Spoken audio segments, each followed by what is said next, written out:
안녕하세요. 다정한 라디오의 마인디입니다. 오늘은 순수의식 차원에서 우리는 모두 화목한 가정에서 자랐다는 주제로 이야기해 보려고 합니다. 제가 어렸을 때부터 가장 부러워했던 친구는 화목한 가정에서 자란 친구였습니다. 어느 날 부모님의 사랑을 듬뿍 받고 자란 제 친구가 저에게 이런 말을 하더라고요.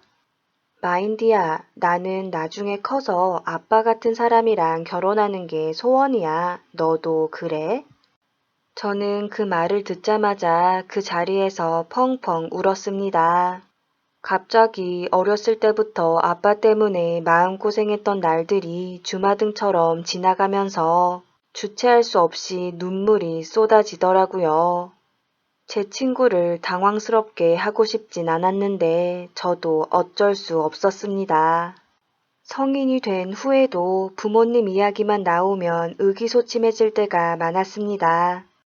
화목한 가정은 저에게 있어 몇 번을 죽었다 깨어나도 가질 수 없는 머나먼 나라의 이야기였습니다. 그러던 저에게도 마음 공부라는 희망이 찾아왔습니다.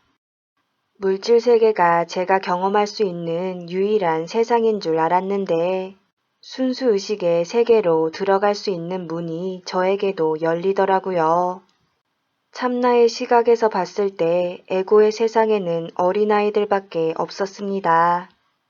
현재 상처를 받고 있는 어린아이와 과거의 상처를 안고 어른인 척하며 살아가는 어린아이가 있더라고요. 누가 누구의 부모 역할을 하기에는 모두가 힘에 부쳐 있는 것 같았습니다.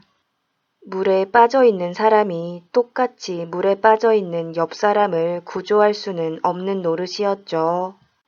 겉으로 보기에 누군가는 부모의 역할을 하고 또 다른 누군가는 자식의 역할을 하고 있지만 부모는 부모대로, 자식은 자식대로 진짜 부모를 찾아 헤매고 있었습니다. 나에게 변치 않는 사랑을 줄 마음의 부모를요. 그 다음부터 저는 물질 세상의 부모님에 대한 기대를 내려놓게 되었습니다. 그분들도 저처럼 상처받은 어린아이에 불과하다고 생각하니 자연스럽게 기대의 끈을 놓게 되더라고요. 이것은 부모님을 포기하는 것과는 다릅니다. 예전에는 육안으로 부모님을 바라보았다면 이제는 심안으로 보게 된 것이죠.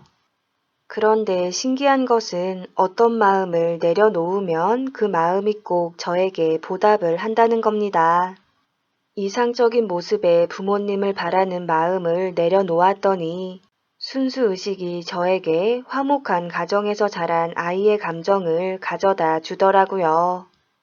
명상 중에 저는 제가 부러워했던 친구도 경험하지 못했을 온갖 감정들을 느낄 수 있었습니다. 사랑받는 느낌, 든든한 느낌, 인정받는 느낌 등등 다시 태어나야만 느껴볼 수 있을 것 같았던 감정들을 실컷 경험해 봤습니다. 마치 자유이용권을 갖고 감정 놀이공원에 들어가서 후회도 미련도 없이 노는 기분이었죠. 그렇게 명상을 마치고 난 뒤 저는 또 한 가지 사실을 알게 됐습니다. 순수의식의 차원에서 우리는 모두 화목한 가정에서 자랐다는 것을요. 순수의식에는 이 우주에 존재하는 모든 마음들이 들어있기 때문에 그 차원에 접속할 수만 있다면 물질 세상에서 어떤 유년 시절을 보냈든지 간에 내가 꿈꾸던 가정에서 자란 사람의 마음 상태를 경험할 수 있습니다. 게다가 이와 같은 경험이 반복되면 명상을 할 때만 그런 마음 상태에 도달할 수 있는 게 아니라 평소에도 구김살 없이 자란 사람의 마음 상태로 일상생활을 하게 됩니다. 실제로 어떤 분위기의 가정에서 자랐느냐는 중요하지 않습니다. 내 육신이 아닌 내 마음이 어떤 가정에서 자랐느냐가 중요합니다. 이렇게 함으로써 화목한 가정에 대한 결핍감이 해소되면 물질 세상에서 내가 화목한 가정을 만드는 주체가 됩니다. 오늘의 이야기는 여기까지입니다. 지금까지 모두가 마음대로 살아가는 세상을 꿈꾸는 마인디였습니다.